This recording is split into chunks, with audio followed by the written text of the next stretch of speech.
Diga, Patrícia. Foi, só complementando um aspecto, para além da segurança da informação, que com certeza é algo que as organizações estão, sim, preocupadas, eu complementaria com a questão também do custo-benefício, especialmente no nível mais executivo, né, de certa forma já passou um pouco hype, e as pessoas, os executivos estão começando a questionar, assim, quanto é que vai custar isso, e aí não é só implantação, é também manutenção, sustentação, né?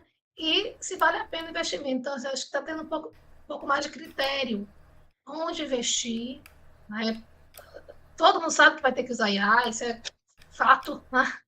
Mas acho que está tendo uma preocupação maior em relação ao custo-benefício, o que é bom, né? Porque é preciso, sim, porque a gente tem que saber onde colocar os recursos. Eu tenho observado isso nas organizações de uma forma geral. É, eu levantei a mão só para dar minha contribuição. Eu gosto dessas coisas reflexivas. E na fala então de Hermínio, que trata então de pontos de atenção sobre o pessoal da TI, né, que envolve segurança, envolve estruturação dos dados e governança e uma série de coisas.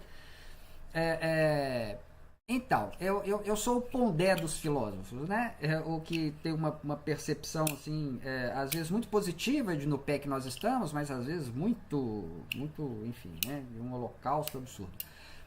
Acho que a TI sempre esteve preparada para essas questões. Quando a gente olha para o ITIL, quando a gente olha para o COBIT, tá lá, né? Se você olha os serviços ITIL, todas as questões que envolvem risco, segurança, todos os serviços de atendimento, desktop, suporte, treinamento, que envolvem as atividades de TI, elas estão lá. Então o que precisa ser feito está lá. Quando a gente fala de governança de TI, hoje a gente fala TIC, né? Então quando a gente fala da governança de TIC, o AT, inclusive, está com essa versão 4, que é a nova, e no COBIT, no que trata da governança dos dados e a governança de TIC, tá lá. Então, o fato de nós termos a IA hoje, que é uma tecnologia X, né? Mas anterior ao IA, não existia IA, ele estava lá. Os cuidados estavam lá, né? A IA é só mais uma tecnologia que traz uma infinidade de particularidades.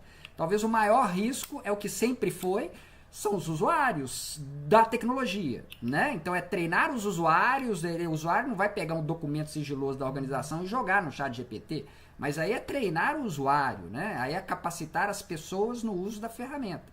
Mas a TI em si, eu vejo, quer dizer, estou considerando a organização que atende aos critérios que precisam ser seguidos, que eu estou falando dos serviços IT por isso, da governança de dados baseado no COBIT por isso, né? E o cientista de dados, ele teve o seu boom, na minha opinião, Hermínio, com o Big Data, né? Quando o Big Data ele passou a ser falado, você vê que eu fiz um curso de Big Data em 2014, ninguém falava de IA naquela época, pelo menos quando eu digo ninguém, eu quero dizer o mercado, né?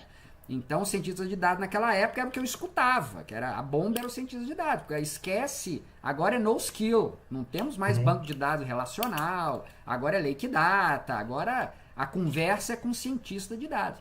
E mais do que nunca, é claro, com a IA ou com qualquer outra coisa, porque acabou essa história de a gente falar de planilha de Excel.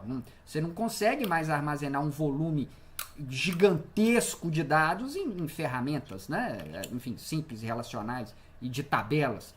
Então, sim, eu acho que quando surgiu o Big Data e surgiu esse cientista de dados, a partir daí ele passou a ser imprescindível e sempre será. Porque cada vez mais o volume de dados tende só a aumentar, né?